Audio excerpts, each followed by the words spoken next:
this is the Peter Pan story, roughly speaking. Peter Pan is this magical boy. Pan is the god of everything, roughly speaking, right? And so it's not an accident that he has the name Pan.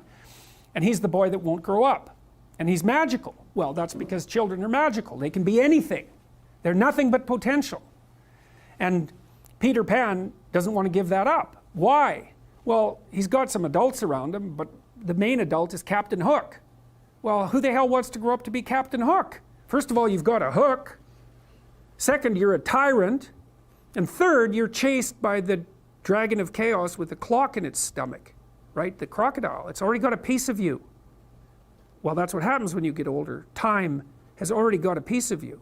And eventually, it's got a taste for you. And eventually, it's going to eat you.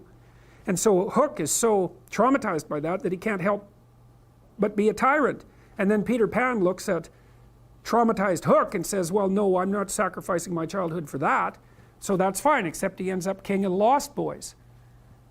In Neverland, well, Neverland doesn't exist, and who the hell wants to be king of the Lost Boys? And he also sacrifices the possibility that he'll have a real relationship with a woman, because that's Wendy, right? And she's kind of conservative, middle class, London dwelling girl. She wants to grow up and have kids and have a life. She accepts her mortality, she accepts her maturity.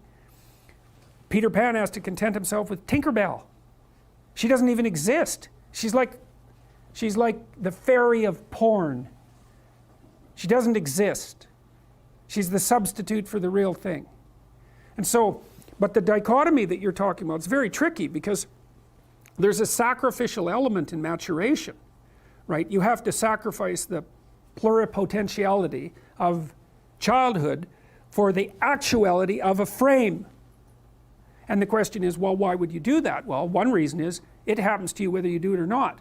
You can either choose your damn limitation, or you can let it take you unaware when you're 30, or even worse when you're 40.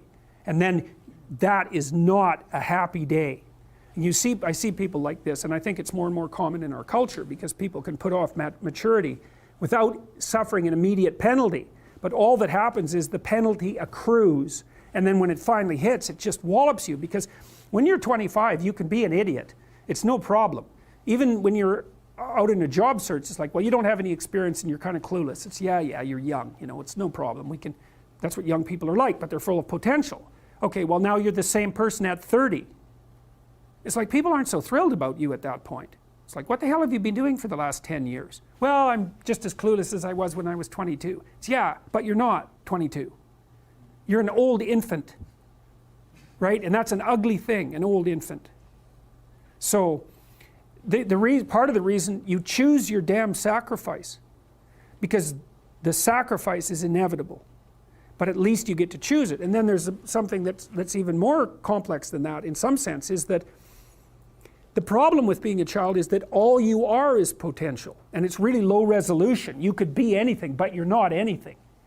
So then you go and you adopt an apprenticeship, roughly speaking, and then at least you become something. And when you're something, that makes the world open up to you again. Like if you're a really good plumber, then you end up being far more than a plumber, right? You end up being a good employer. Not that plumbers, I'm not putting plumbers down. It's like more power to plumbers. They've saved more lives than doctors. So, hygiene, right? So, if you're a really good plumber, well, then you have some employees, you run a business, you train some other people, you enlarge their lives, you're kind of a pillar of the community, you have your family. Once you pass through that narrow training period, which narrows you and constricts you and develops you at the same time, then you can come out the other end with a bunch of new possibility at hand. And Jung talked about that. He thought that part of the proper path of development in the last half of life was to rediscover the child that you left behind as you were apprenticing. And so then you get to be something and regain that potential at the same time. Very, very smart. Well, he was very, very smart, so that's very wise thing to know. So, yep. Sacrifice. We'll talk more about that too. You get to pick your damn sacrifice. That's all. You don't get to not make one. You're sacrificial whether you want to be or not. That's a good thing to know as well. So even though it's rather, it's a rough thing to figure out. But other questions?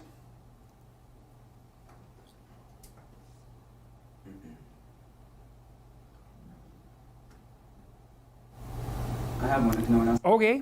That thing you just said about noticing it more and more in people late into their 20s. Yeah. What do you think about that? Where do you think that comes from in terms of the culture we live in? I think universities facilitate it. Because you can go to university to not be something instead of going to university to be something. And it's Pleasure Island. And the price you pay for it, especially in the US, is debt. And you're enticed into it because the administrators can pick your pocket.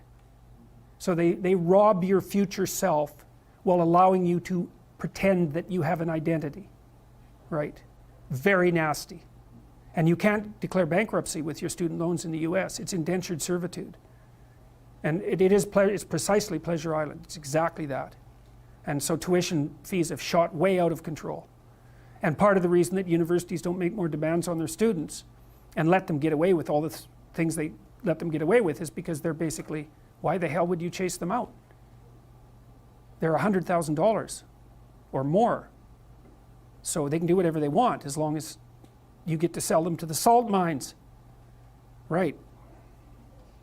So, and it's not the only reason, because the other thing that's happened is that the rate of technological transformation is so fast now, and the rate of turnover of things is that it is genuinely harder for people who are, say, 18 to 20. When I was a kid, roughly speaking, the kind of rough patch for life was probably 14 to 17, something like that.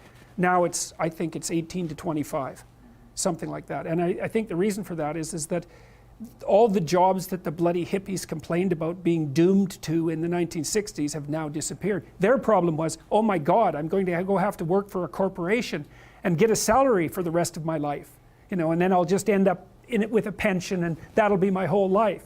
It's like, well, it seems like a lot better deal than an endless round of part-time Starbucks jobs.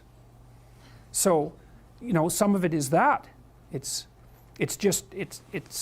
a space now in our culture that is lacking for people to make that transformation from adolescence into adulthood. And so the cost of that is forestalled. It's not a good thing. It's not a good thing.